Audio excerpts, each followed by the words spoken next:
First Alert Team, named best in Georgia.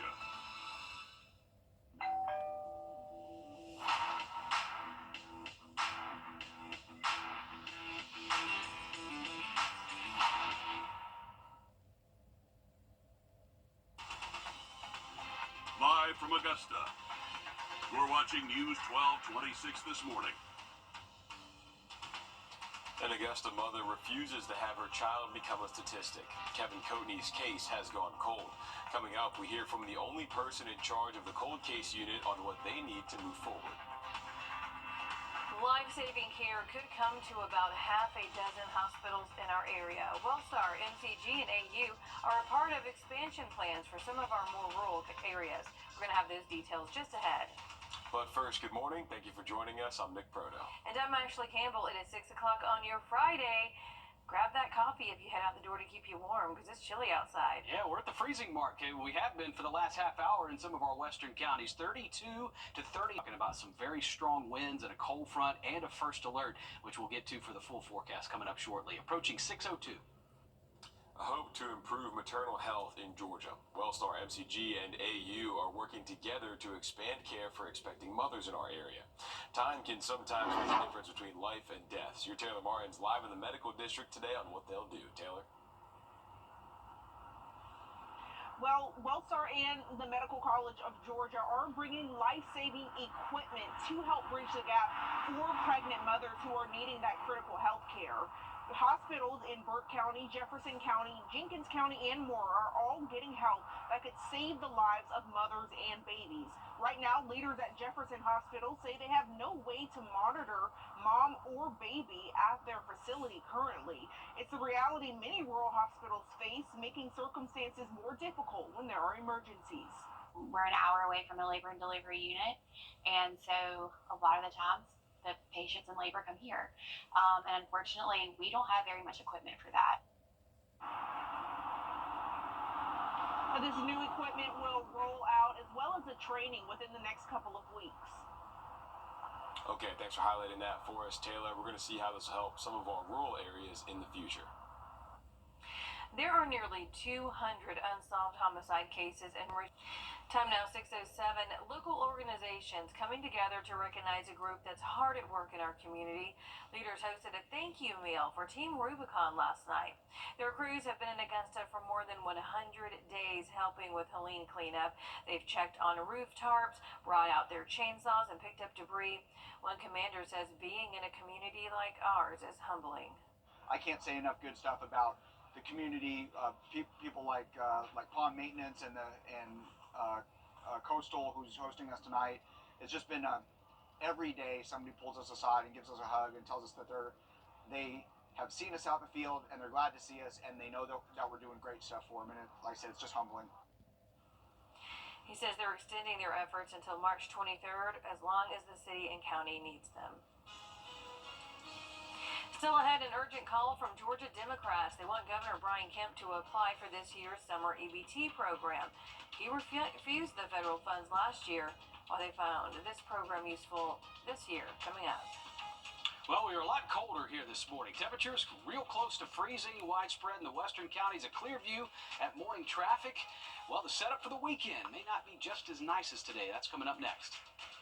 And as we head to break, giving you a live look at Grovetown here at 6:08. We're stuck with on President's Day, Monday and Tuesday sunshine there at 6:15. Georgia Governor Brian Kemp plans to opt out of a federal summer meal program that would help low-income families with grocery money while their kids are at home. Georgia State House reporter Abby Kasoris explains how Democrats are calling on him to change his mind. The deadline to opt into that program is getting closer. It's this Saturday. Democrats in the Georgia congressional delegation writing to the governor, asking him why he has turned down these funds for a second year in a row and urging him to reconsider. The response that we got from the governor's office today indicates that he has made up his mind. We need him. Please, Governor Kemp. Sherry McGill says Georgia parents are desperate for help. They tried to assist the Fulton Atlanta Community Action Authority, but federal funds are drying up, which is why she can't understand why the governor would make this decision. Food insecurity is real, and parents are working, and groceries are high. Sunbucks is a grocery benefit available across most of the U.S. Georgia is one of several states that has opted out. Low-income families get a card during the summer months, $120 per student to buy groceries. According to a report from the Food and Research Action Center, more than 1.1 million Georgia children would be eligible. But for some reason, the state of Georgia is refusing to accept these federal resources, and that's costing families money over the summer and denying kids nutrition. Georgia Senator John Ossoff and other Democrats asking why the governor is passing on $138 million of federal money. The governor's office firing back, saying the Biden-era program lacks nutritional standards and fiscal accountability, and that they already have a plan in place. The most notable being Georgia's Department of Education's Seamless Summer option, which alone provided millions of breakfast and lunch meals to students statewide. According to the Sunbucks website, you can use the Sunbucks card to buy fruits, veggies, meat, dairy, bread, cereals, and snacks. While the governor appears steadfast in his decision to opt out, Democrat State Representative Amani Barnes trying a different approach with the Healthy Start Act. There's momentum because we are terrified what's happening in the federal government.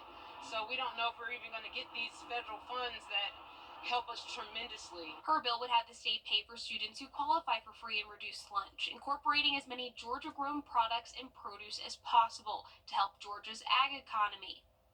The Seamless Summer option that is mentioned by the governor's office is a state program run by the districts. In Atlanta, I'm Abby Kasouris. All right, time now for our Take Me Home. We've got a lively one. Big news. Interiors Market is merging with Weinberger's Furniture, and we are celebrating with a huge consolidation sale. And right now, save up to 50% off all of our Made in America furniture. It's time to love your SUV from Master Chevrolet in Aiken with the new Chevrolet Equinox starting at $29,995 with financing as low as 2.9% for 36 months. Or take advantage of up to $3,000 in Chevrolet loyalty bonus cash on select new models. Find your perfect match in the ride that feels right at Master Chevrolet. Together, let's drive. Shop now online at masterchevrolet.com. The President's Day sales event has a Jones Mazda. Hey, I'm Davina with A&D Carpets and Hardwoods, and here are some reasons why our customers love us. I have to tell you, they take care of you like you're part of their family. And at the end of the day, everyone loves the work they do. I love A&D because as an interior designer, they make my job so much easier. Their customer service is great, and I just love working with them. This month, we're giving that love right back during our We Love Our Customer sale. Enjoy special savings all month long. All the floors you love at a price you'll fall in love with. A&D Carpets and Hardwoods. Come see us today.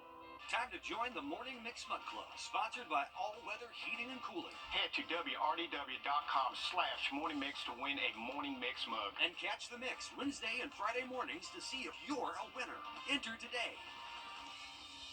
Water in your basement can cause wet. Giving birth can be a near-death experience, and doing it in an area with scarce resources can make matters even worse. We're talking about places like Burke County, Jefferson County, even Jenkins County. But Wellstar and the Medical College of Georgia are stepping in with more maternal care options that could save more lives. And that's where your Taylor Martin joins us now live this morning. Taylor, how is this partnership bridging the gap for maternal health care in those rural counties? Well, Ashley, leaders in some of those rural counties, leaders at hospitals in some of those rural counties say they have basically no way to monitor the mom or the baby because they have no equipment for it. So Wellstar and MCG are helping to make that change. According to the Georgia Department of Public Health, 89% of pregnancy deaths are considered preventable. It's why Wellstar and the Medical College of Georgia are bringing equipment to help bridge the gap for pregnant mothers needing critical care. The reality that leaders say many rural hospitals in Georgia face only limited supplies and training, making things more difficult when there are emergencies. By bringing the equipment there and then using telemedicine to be able to read and understand how the baby's doing, we're able to expand the capabilities of those rural hospitals for taking care of pregnant moms. Now, they hope this will start the difference in improving maternal outcomes throughout the state of Georgia. All right, thanks a lot for that, Taylor. Nearly 200 families are still waiting for answers in the unsolved deaths of their loved ones. An Allendale assault and battery suspect is still on the run this morning after a 2022 violent carjacking. This is 35-year-old Colton Davis. Arrest warrants state that Davis robbed an elderly victim at gunpoint after she refused to give him a ride. The warrants state that he beat her and shot a gun into her car where her disabled child was sitting. It adds Davis stole the car, left the scene. The car was later found during a traffic stop before he took off running. If you have any information on this case, go ahead and call the Allendale Police Department tip line. Daniel Cates, a Waynesboro business owner, back in federal court yesterday, facing a judge for his federal firearms charge. Court documents say Cates pled guilty to having weapons while on probation. The sentencing for this charge could carry 15 years in prison, 3 years supervised release, and a $250,000 fine. Court documents say Cates had at least 40 guns. This all stems from an ATF raid of Cates' home and business in Waynesboro in May of last year. A sentencing date has not yet been set. That process could take a couple months. We have an update to a story we first brought you as breaking news yesterday morning. This is video that our crew got from the scene yesterday. A fire broke out at a multi-tenant building on Trail Ridge Road and Summerwood Way. Showers Technology Solutions worked inside and says that building is a total loss. And you're taking a look at a Facebook post from the company. Authorities say that multiple businesses located inside the building were also affected. An investigation is currently underway to find out what caused that blaze. Georgia lawmakers are fighting back after President Trump's denial of the... Today is Valentine's Day, and we are still in the middle of Black History Month. The Lucy C. Laney Museum of Black History continues to honor trailblazers in the community, this time with a calendar. It preserves history in real time. Not only are previous leaders being celebrated, future leaders are being recognized as well. We spoke with a senior at Davidson Fine Arts who says it's an honor to be chosen. I'm glad they picked me out of all of the people they could have picked in the area. I mean, I'm learning a lot, talking to all these different people. Just seeing my name even next to theirs just feels really good. Next to his name is recently retired president of Payne College, Dr. Cheryl Evans Jones. If you'd like to support the museum or learn more about the history of our community, you can visit the museum's store.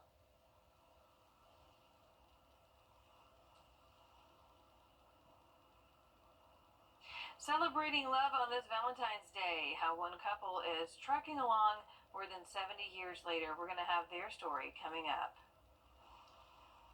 And that beautiful bright sky with a dry Valentine's Day, but cold forecast as we commute near freezing this morning. Got to look at today's forecast and a peek into that stormy weekend coming up next. To your week, 646. On this Valentine's Day, we have the story of an Arizona couple who met in grade school, and now they're celebrating 72 years of marriage together. Colleen Sikora reports. The announcement in the Phoenix Republic. Through the years, Miss Jo Keith weds Robert H. Davis.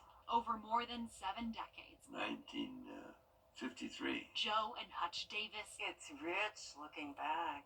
It's so rich. see a life The friendship is just like it's always been. spent next to She's my best friend. friends first. We met at Creighton Grade School here in Phoenix. I was a year behind Hutch. Our families both went to the same church, downtown Phoenix, First Presbyterian Church. And it's still there. We finally said, this is it. We're going to get together. Married 72 years ago this month. We were both 20 when we got married, and our kids were coming right along behind us. It was just that love and camaraderie between the whole 7 of us that kept it going. 5 kids. Baby Julie came into our lives. Over 10 years.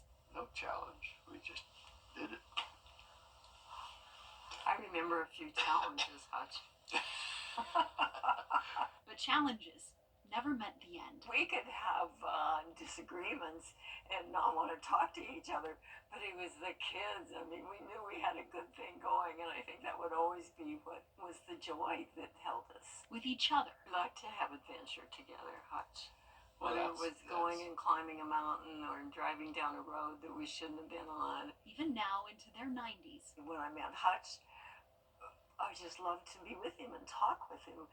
That always just blew my mind that somebody would sit and just talk with me. Well, I just like her personality. She's sweet. Crediting the years. The friendship in the marriage is absolute. Got to be saved. It's sacred. That is the glue that makes it work. To friendship and faith. We've always had a God to turn to. Looking forward now. I'd like to see our kids have as happy a long life as we've had. They deserve it. To year 73, still together. Lucky. Blessed. Yeah. We're thankful to our God. Because who can explain it? I can't quite. Colleen Sikora, 12 News. Love it. 72 years. 72 years. I'm a sucker for these kind of stories. I know. I love them. And hey, maybe, with the courthouse marriages coming up today, somebody starting year 1 of 72 today. That's right. How about it? Well, just in time for Valentine's Day, my talk of the table is a new poll revealing the biggest icks or turnoffs in the early stages of dating. Oh boy. Krispy Kreme teamed up with the dating app and found the 5th cringiest thing to do is call the other person your soulmate too early. Oops. All right. Telling others you're official during the talking stage is number 4. Saying I love you too early is number 3. Number 2 is talking about moving in before you've even seen where they live. And the number 1 ick is picking out baby names. Okay, I agree with that. With that. That's a little bit much. That would scare me off for sure. There you go. Ugh. Good to know. So if you're getting into the game, boom, avoid these 5 things. Yeah, no more, no. Because Krispy Kreme told you to. All right, today's your first shot at grabbing discounted tickets for a Masters Week tradition. This is video from the annual Wrdw Drive concert. The event is scheduled for April 8th at the Lady A in Evanstown Center Park. Once the ticket link goes live today, you better hurry and get yours at a discounted rate of $30. That price goes up an extra $10 once the lineup is announced. Then it'll be $50 on the day of the show. Children 5 and under will get in for free. 100% of the proceeds benefit First Tee of Augusta. We're going to take a quick break. It is 10 to 7.